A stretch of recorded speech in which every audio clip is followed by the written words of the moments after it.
അസ്സലാമു അലൈക്കും വറഹ്മത്തുള്ളാഹി. പ്രിയപ്പെട്ടവരെ, നമ്മുടെ കുടുംബത്തിൽ അല്ലെങ്കിൽ നമ്മുടെ ഏതെങ്കിലും ഒരു ആൾക്ക് ഒരു കുട്ടി ജനിച്ചാൽ പേരിന് വേണ്ടി നാമൊക്കെ അങ്ങോട്ടും ഇങ്ങോട്ടും നെട്ടോട്ടം ഓടാറുണ്ട്, പലരോടും അന്വേഷിക്കാറുമുണ്ട്. അതാണ് ഇസ്ലാം പഠിപ്പിക്കുന്നതും. നല്ല പേരുകൾ എവിടെ നിന്ന് ലഭിക്കുന്നുവോ അത് കണ്ടെത്തി നമ്മുടെ മക്കൾക്ക് നൽകാൻ വേണ്ടി നാം ശ്രമിക്കുക.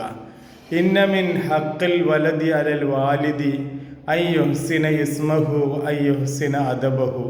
ഒരു രക്ഷിതാവ് കുട്ടിക്ക് നൽകുന്ന അവകാശമാണ് നല്ല പേരിട്ട് കൊടുക്കലും അതുപോലെ തന്നെ നല്ല മര്യാദ പഠിപ്പിക്കലും.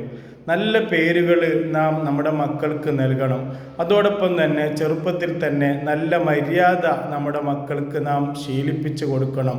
നല്ല വാക്ക് പറഞ്ഞും നല്ലത് കേൾപ്പിച്ചും അതുപോലെ നല്ലത് ശ്രദ്ധിക്കാൻ പറഞ്ഞും ഇങ്ങനെ മക്കളുടെ സ്വഭാവം ഇങ്ങനെ സ്വരൂപിച്ച് നല്ല രൂപത്തിൽ കൊണ്ടുവരാനുള്ള ഒരു ശ്രമം രക്ഷിതാക്കളുടെ ഭാഗത്തു നിന്നുണ്ടാവണം.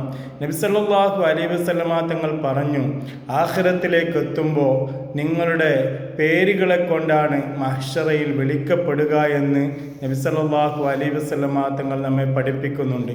അതുകൊണ്ട് നമ്മുടെ മക്കൾക്ക് നല്ല പേരുകൾ കണ്ടെത്തുക. അസ്സലാമു അലൈക്കും വറഹ്മത്തുള്ളാഹി വബറകാതുഹു.